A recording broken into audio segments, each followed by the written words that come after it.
बोले श्री कृष्णचंद्र भगवान की जय। युधिष्ठिर जी ने पूछा, जनार्दन, वैशाख मास के शुक्ल पक्ष में किस नाम की एकादशी होती है, उसका क्या फल होता है तथा उसके लिए कौन सी विधि है?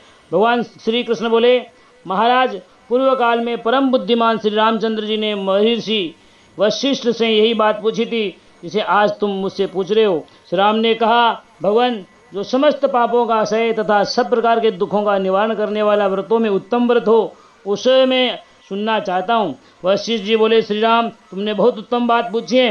मनुष्य तुम्हारा नाम लेने से ही सब पापों से शुद्ध हो जाता है, तथापि लोगों के हित के इच्छा से मैं पवित्रों में पवित्र उत्तम व्रत का वर्णन करूंगा।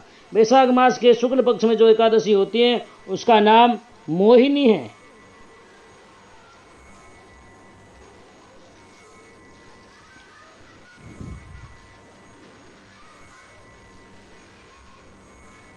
यह सब पापों को हरने वाली और उत्तम है। उसके व्रत के प्रभाव से मनुष्य मोह जाल तथा पातक समूह से छुटकारा पा जाता है। सरस्वती नदी के रमणीय तट पर भद्रावती नाम की सुंदर नगरी है। वहाँ धृतिमान नामक राजा, जो चंद्रवंश में उत्पन्न और सत्य प्रतिज्ञ थे, राज्य करते थे। उसी नगर में एक वैश्य रहता था जो धन धान्य से परिपूर्ण और समृद्धिशाली था। उसका नाम था धनपाल। वह सदा पुण्य कर्म में ही लगा रहता था। दूसरों के लिए पौशाला, कुआं, मठ, बगीचा, पोखरा और घर बनवाया करता था। भगवान श्री विष्णु की भक्ति से उसका हृदय भरा हुआ था। भक्ति में उसका हार्दिक अनुराग था। वह सदा शांत रहता था। उसके 5 पुत्र थे, सुमना, द्युतिमान, मेधावी, शुक्र तथा दृष्ट बुद्धि।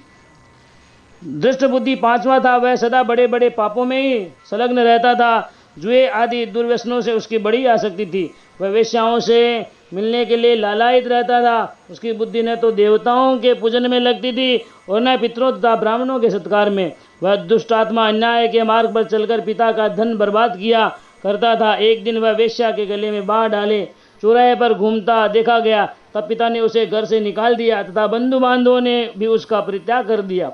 अब वह दिन रात दुख और शोक में डूबा तथा कष्ट पर कष्ट उठाता हुआ इधर उधर भटकते लगा। एक दिन किसी पुण्य के उदय होने से वह महर्षि कौंडिन्य के आश्रम पर जा पहुंचा। वैशाख का महीना था। तपोधन कौंडिन्य गंगा जी में स्नान करके आए थे। दृष्ट बुद्धि शोक के भार से पीड़ित हो मुनिवर कौंडिन्य के पास गया और हाथ जोड़कर सामने खड़ा होकर बोला, ब्राह्मण द्विज श्रेष्ठ, मुझ पर दया करके कोई ऐसा व्रत बताइए, कोई ऐसा व्रत बताएं जिसके पुण्य के प्रभाव से मेरी मुक्ति हो। कौंडिन्य ऋषि बोले, वैशाख के शुक्ल पक्ष में मोहिनी नाम से प्रसिद्ध एकादशी का व्रत करो। मोहिनी का उपवास करने पर प्राणियों के अनेक जन्मों के किए हुए मेरु पर्वत जैसे महापाप भी नष्ट हो जाते हैं।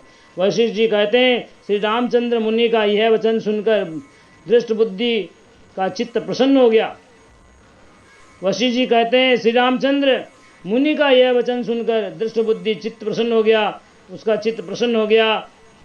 वशिष्ठ कहते हैं, श्री रामचंद्र मुनि का यह वचन सुनकर दृष्ट बुद्धि का चित्त प्रसन्न हो गया। उसने कौंडिन्य के उपदेश से विधि पूर्वक मोहिनी एकादशी का व्रत किया। नृपश्रेष्ठ, इस व्रत के करने से वह निष्पाप हो गया और दिव्य देह धारण कर गरुड़ पर आरूढ़ हो सब प्रकार के उपद्रवों से रहित श्री विष्णु धाम को चला गया। इस प्रकार यह मोहिनी का व्रत बहुत उत्तम है। इसके पढ़ने और सुनने से शास्त्र गोदान का फल प्राप्त होता है। बोले श्री कृष्णचंद्र भगवान की जय।